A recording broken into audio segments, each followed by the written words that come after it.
All right, so tonight, Fit For An Autopsy, Decapitated, and Killswitch Engage are playing in Stockholm. I'm gonna head over there to watch Fit For An Autopsy soundcheck, and Pat and Tim are gonna show me their guitar. So hell yeah, man, let's go. Do you has? I have. I has this. Bye.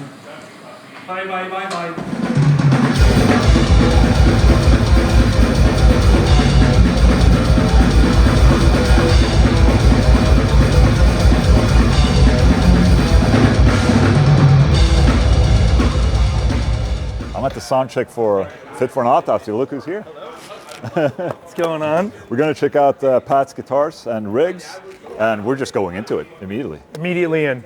Yeah. So I'm in Europe, obviously. Ola's here. And Are you here for me? I'm here for Ola. But when I'm here, I try to carry the pro model guitars just because airlines and fear of being lost and broken in the commute. So Jackson was nice enough to actually give me 2 new guitars to keep on the road in Europe. So this is one of Misha's 7-string Juggernaut pro model import Indonesian sparkle finish, which is fantastic. 26.5-inch scale, roasted maple neck. All the typical Juggernaut specs. I really love this guitar. It stays in tune really, really well. From day to day, it takes a good ass kicking. I put these EMG passives in there. Right. I've been talking about it online a bunch. I've been lucky enough to work with the EMG team on, they had this kind of floating around, and we made some changes, so we're doing a little R&D and developing it, but these sound incredibly good.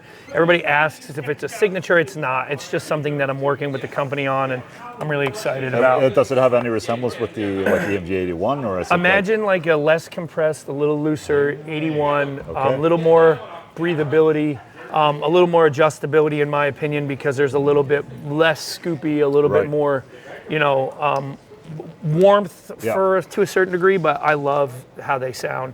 It's really like kind of what I've been looking for a long time. So these are really great. Ceramic magnet in the bridge, Alnico magnet in the neck. It's like a really interesting balance. There's not a lot of dropout in volume. Like it's a really cool combination.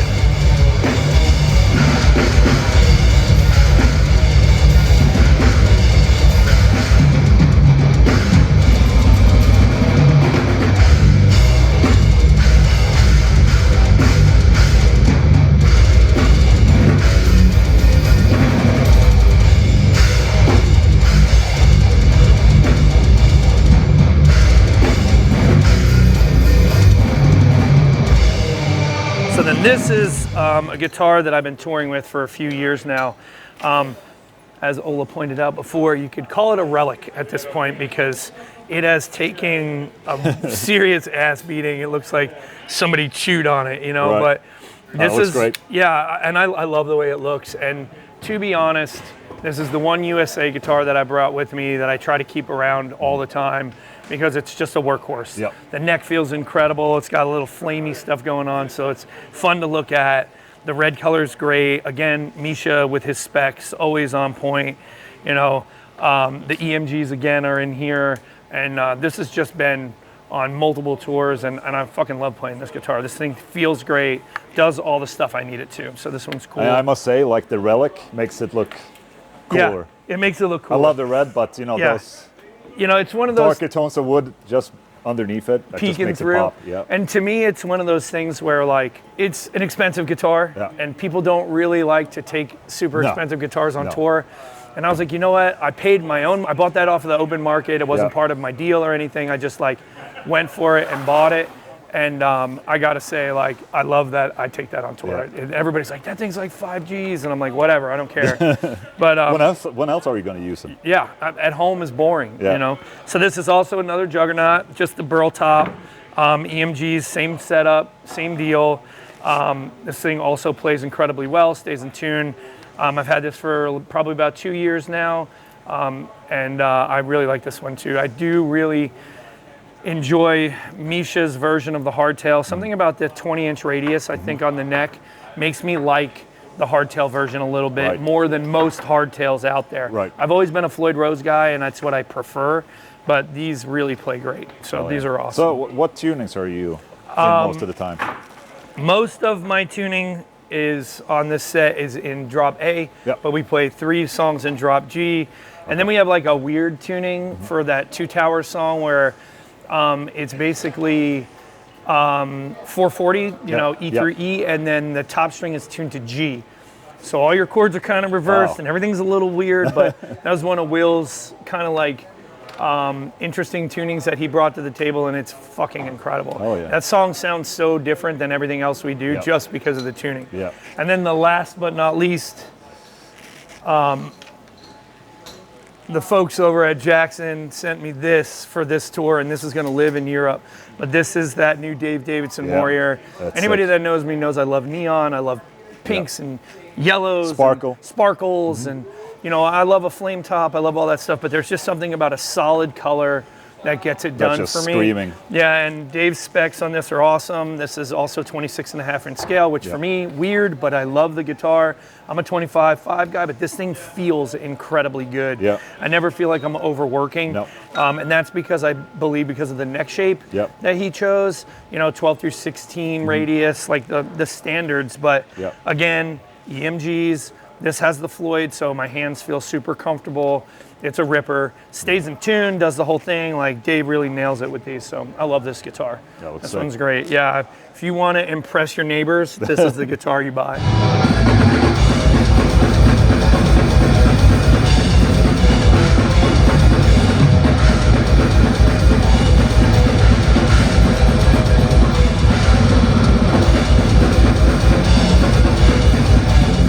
And I see something familiar down here. Yeah. Very resembling my rig. I think a lot. Everybody that does fly shows and that's not lying to themselves about tone understands why this is important to our world. You know, we go direct, no cabs, which is insane for me to say live because forever, I mean, you know me a pretty long time. I've been like cabs. But one day somebody was just like, just try it. And I tried it, and I can't deny it. It does what it does. So we're using the QCs. Shure makes this GLD 16 Plus, I think it is, or something like that. That thing is great. I got a little Walrus power supply, which has a dedicated line, and it's just the perfect rig, you know. And the cool thing is we're not using any of our own captures. I was like, you know, if I'm gonna do this, I want to try and do it with just what it is. See, you know, make it prove itself. And I'm using, thank you, Wes. I'm using a 5150 head. The Bogner cabinet that they have comes with the, you know, with the so stock. Everything is stock. And then my clean channel is the Shiva model that they do, and that's it. And it's real simple. It's OD, gate, amp. There's reverb, delay, the cab IR out, and a parametric EQ on the back end, just to change the settings a little bit if we need to. That's it. So simple, super simple. And you know what? Like, I can fly all over the world and take this thing with me and not be stressed about, well, am I going to get a good head? Or are the tubes going to be good? Like, if you've rented one rig, you know the stresses of doing that. So, you know, Neural nailed this. It's definitely the GOAT. You know, that's it. That's my whole rig, man. Dude, it's not small. It's like this is what you. This is the standard, the industry standard. It's a good size. Absolutely, it's a good size. And the sound check sounded fucking amazing. Thanks, man. Looking forward to seeing you guys tonight. It's gonna be cool. Stoked to have you Thank here, you so man. much, man. Thank you, dude. Thank you.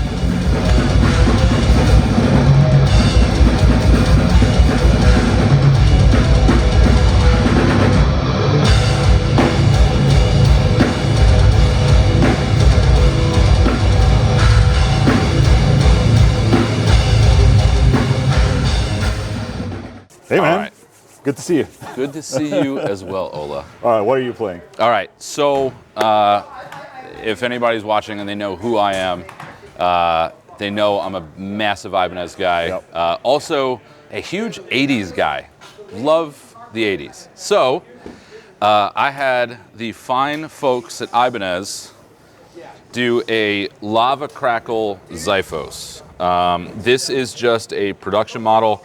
It's from their Iron Label series. I believe the model number is the XPTB 720. and just took it, completely stripped it, and laid a insane lava crackle over the entire thing. That is sick. It's absolutely insane, and I could not be happier with how this thing turned out. And it's just, me and Pat both love obnoxious colored guitars and just obnoxious guitars in general. Yeah. So the fact that we're both rocking pointy guitars on this tour is actually really cool. Yep. Usually I'm either an RG guy or a T-shaped kind of guy or something like that. Yep. The FRs are my main thing, but I love this thing. Yeah. You know. No, it's sick. But then on top of that, I just have a custom set of Duncans. I have a distortion in the bridge and a 59 bridge in the neck that are just slightly overwound. Yep.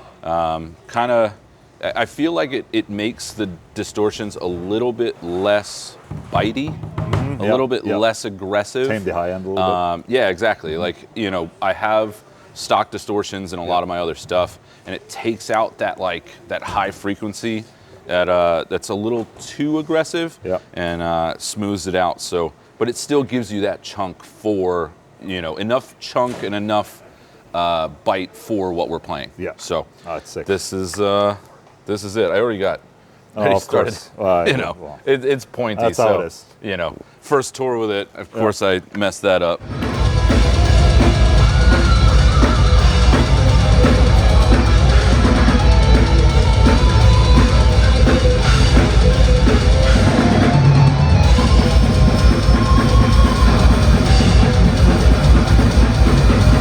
We have this bad boy, which has kind of been my old faithful recently. Oh, nice. This is just a weathered black RG752. Cool reverse headstock. Reverse headstocks are always the sickest. Yeah, ash body, or I think ash body. Same thing, distortion and a 59. These are just stock. And this has kind of been in my stable for the last 5 years. I'm currently having my good friend Josh from Killswitch do a pickup swap in this. So he's almost done, and then we got to get a new selector in here. But honestly, bang for your buck when it comes to, you know, metal Ibanez Prestige RGs, like especially the made in Japan stuff. This is probably the best guitar that Ibanez has made over the last 5-10 years. Like a proper workhorse. Oh yeah, guitar. ebony board. I mean, this thing is just, I mean, you can tell how much I love this thing with how beat up it's getting. I've taken this thing almost on almost every tour since we came back after COVID in 22. So it's well worked in. Yeah. And then besides that, we just got the quad just like and I just imagine like Pat. It's set up just like Pat. Yeah. Yep. You know, it's Quad Cortex GLDX 16. Honestly, for a touring rig, in my opinion, it is just those two things running through front of house. It's the best possible solution, especially for travel. Yes. And it's just, I can't complain about it. The only difference between Pat and my rig would be the capture, or sorry, the IR. Yeah. I use the diesel IR. He uses the Bogner IR. And you know, realistically, it's almost similar. The signal paths are almost the same. It's just, you know, Pat Amplifier's the same. Yeah, we're both running red channel for the 5153. The only difference is, honestly, where our knob placement is. Just because I like mine a little bit more gainy, a little bit more, you know, more chunk, more thump, whereas he likes his a little more dry and a little clearer. But besides that, simple. Oh, yeah. Easy. Yeah, absolutely. You know. Awesome. Well, thank you so much. Of course, my man. Good to see you. Always a pleasure. Looking forward to the gig. Hell yeah.